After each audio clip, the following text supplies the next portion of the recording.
৮ বছরও শেষ হয়নি শরীয়তপুরের নড়িয়ায় কীর্তিনাশার উপর তৈরি ভাষা সৈনিক ডাক্তার গুলাম মাওলা সেতুর কাজ। কয়েক দফা ঠিকাদার পাল্টে ও ধীরগতির কারণে অনিশ্চয়তায় পড়েছে প্রকল্পটি।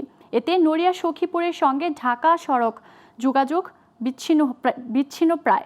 তবে এলজিইডি নির্বাহী প্রকৌশলী বলছেন, নতুন ঠিকাদার নিয়োগ দেওয়া হয়েছে, কিছুদিনের মধ্যেই শুরু হবে কাজ। শরীয়তপুর থেকে মোহাম্মদ সাইফুল ইসলামের তথ্যচিত্রে ডেস্ক রিপোর্ট।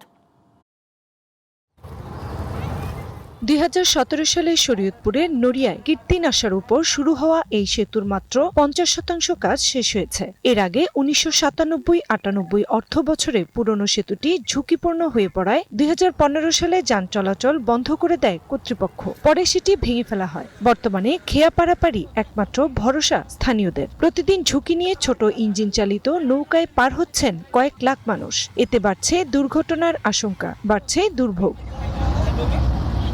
স্থানীয়রা জানান, সেতু না থাকায় চিকিৎসা, শিক্ষা ও দৈনন্দিন যাতায়াতেও ভোগান্তি চরমে পৌঁছেছে। একই সঙ্গে পদ্মা সেতুর সুফল থেকেও বঞ্চিত হচ্ছে নড়িয়া ও সখীপুরের কয়েক লাখ মানুষ।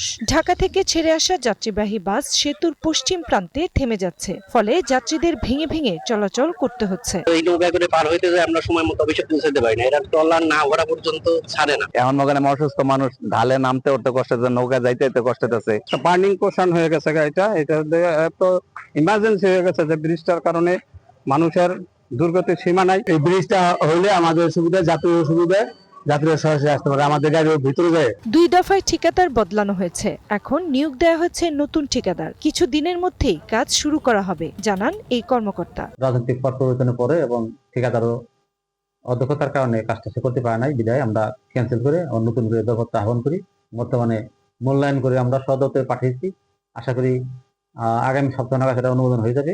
অনুমোদন হলে আমরা আগামী মাসেই কাজটা শুরু করব। প্রায় ৩০০ মিটার দীর্ঘ এই সেতুর নির্মাণ খরচ ধরা হয়েছে প্রায় ২৯ কোটি টাকা। দ্রুত কাজ শেষ করে জনদুর্ভোগ কমাতে জরুরি পদক্ষেপের দাবি এলাকাবাসীর।